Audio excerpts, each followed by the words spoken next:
শীতের কুয়াশায় ঢাকা এক ছোট্ট গ্রামে থাকত এক মা আর তার ছোট মেয়ে রুনা।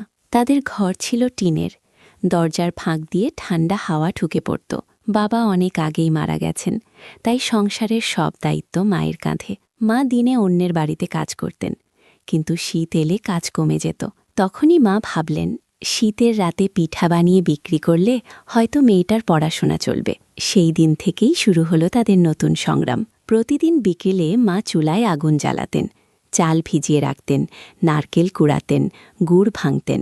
রুনা মায়ের পাশে বসে পিঠার ছাঁচ ধরত, পাতিল ধরত। মা মৃদু হাসি দিয়ে বলতেন, এই হাতগুলো একদিন অনেক দূর যাবে মা। শীতের রাত নামলেই মা মেয়ে বের হতো। মায়ের মাথায় পিঠার ঝুড়ি, রুনার হাতে ছোট কেটলি, গরম চা।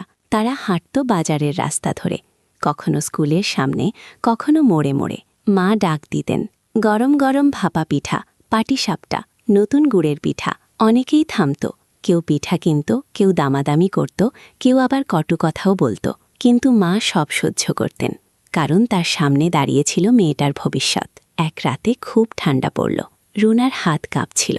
মা নিজের চাদরটা খুলে মেয়ের গায়ে জড়িয়ে দিলেন। নিজে ঠান্ডায় কাঁপলেও মুখে হাসি রাখলেন। হঠাৎ রুনা বলল, মা, তুমি অসুস্থ হয়ে গেলে আমি কি করব? মা মেয়েকে বুকে টেনে নিয়ে বললেন, তুই থাকলে আমি কখনো ভাঙব না। সেই রাতে তারা কম পিঠা বিক্রি করল।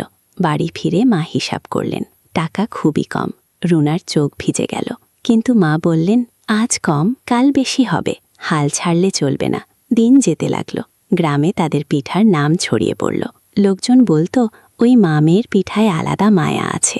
একদিন এক স্কুল শিক্ষক পিঠা খেয়ে জিজ্ঞেস করলেন, রুনা পড়াশোনা করে কিনা।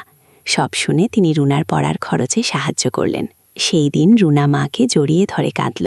মা শুধু বললেন, এই কান্না একদিন হাসিতে বদলাবে। কয়েক বছর পর রুনা বড় হল, ভালো ফল করল। একদিন সে মাকে বলল, মা, আমি বড় হয়ে তোমাকে আর শীতে দাঁড়াতে দেব না।